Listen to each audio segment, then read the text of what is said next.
The rainbow mountain called by the locals Montaña de Siete Colores belongs to the Andes chain. The chains of Andes go in the many countries in South America like Venezuela, Ecuador, Bolivia, Chile, Argentina. It has been said that it's Kama Sutra. Kama Sutra Lamas. Today I'm taking you to one of the most extraordinary mountains in the world, Rainbow Mountain in Peru.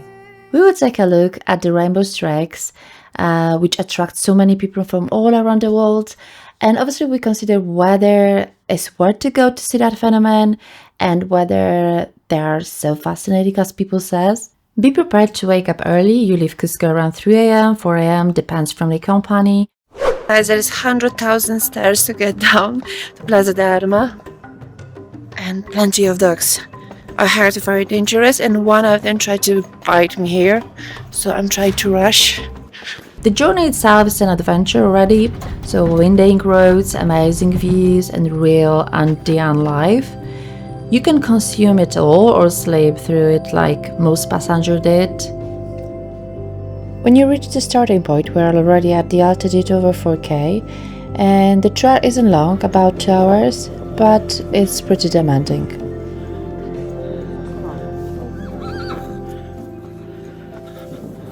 Horses.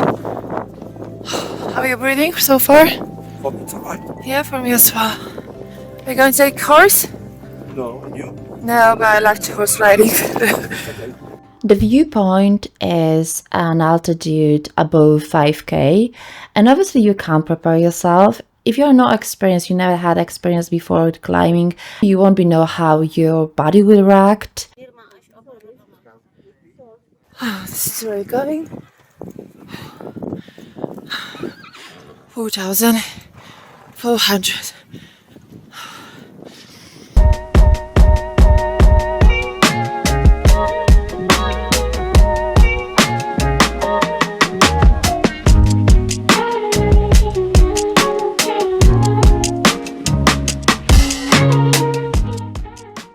Okay, so we're on the way to Montañas de Siete Colores, known as Rainbow Mountain. Right now we're on the over 4K, we're going over 5K, above sea level. So yesterday was snowing, so there's a lot of snow, but today we've got beautiful weather, clear sky, no clouds, but because we're in a mountain, everything can change. So I'm trying to reach the point in 1 hour. To see this beautiful, beautiful mountain, which I will show you on the top. Breathing is fine so far. I drink cocoa leaves. I ate cocoa pancakes, and it's brilliant. Alright, it's gonna be a little bit harder.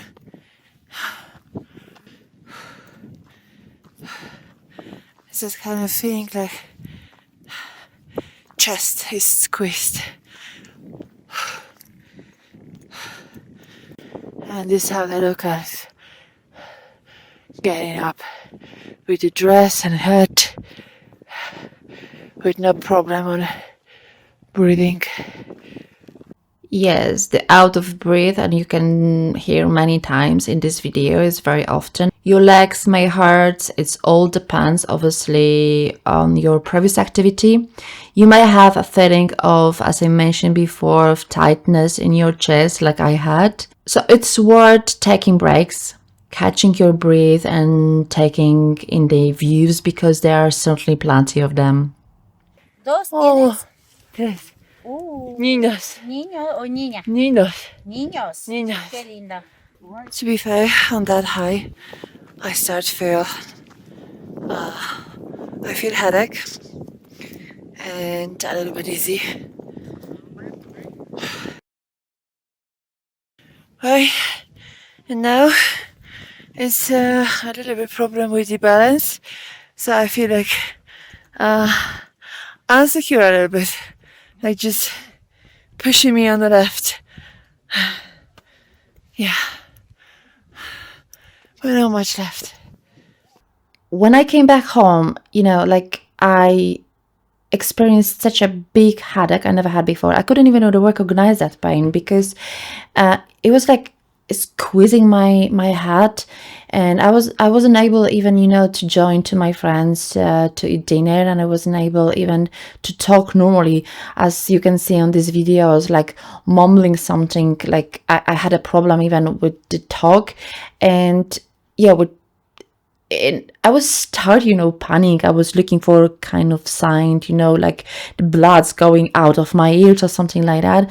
But my friend Diego, who had experience in the mountain, he said like it's normal, and he just, advised me to go take a, nap and take some paracetamols. And finally, after maybe 3 or 4 hours, I was able to sleep and wake up next day in very good condition. But yeah, just be prepared that it could happen. The first thing I cared about when I reached the top was the ability to fly the drone. I started negotiation with comunidades campesinas, which means with traditional rural communities of Quechua. It is worth mentioning that Rainbow Mountain, called Vinicunca as well, is indirectly autonomous. The inhabitants have a certain degree of self-government. They can independently manage their common lands, resources, for example, charge entrance fee to their area, which happens in the entrance to Rainbow Mountain. So be nice to them, respect the lack of technology, and do not try use it. Respect their attachment to their own land and heritage, and start negotiations calmly. In general, they gave me 2 minutes to capture all views, and I'm sharing with you because I already know that in some future it will no longer be possible.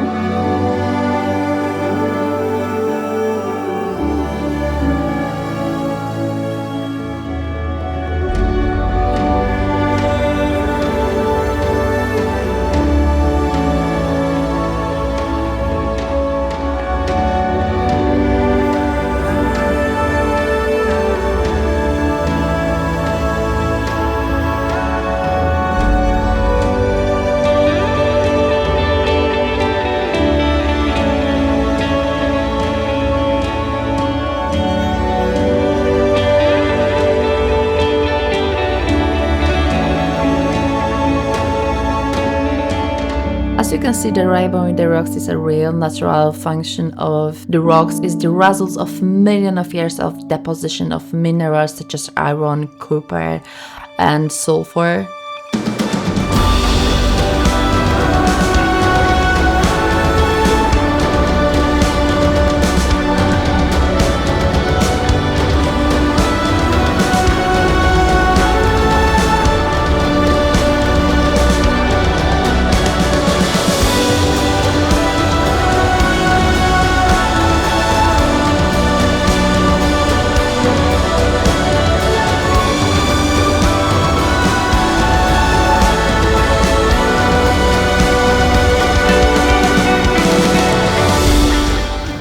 Interesting because this is the place belongs to Quechua in different tribes, and they just share this mountain. So that mountain size belongs to different tribe.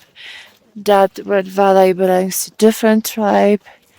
The glacier behind me belongs to different tribes, and the Peru government doesn't have common with this place.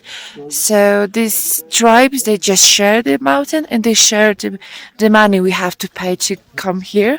So for example, right now I'm going to Red Valley, and I have to pay 30 sols for a community because it's a different tribe. So no argue, no bureaucracy. They just share the mountain, and they earn money for their tribes. Easy, of course.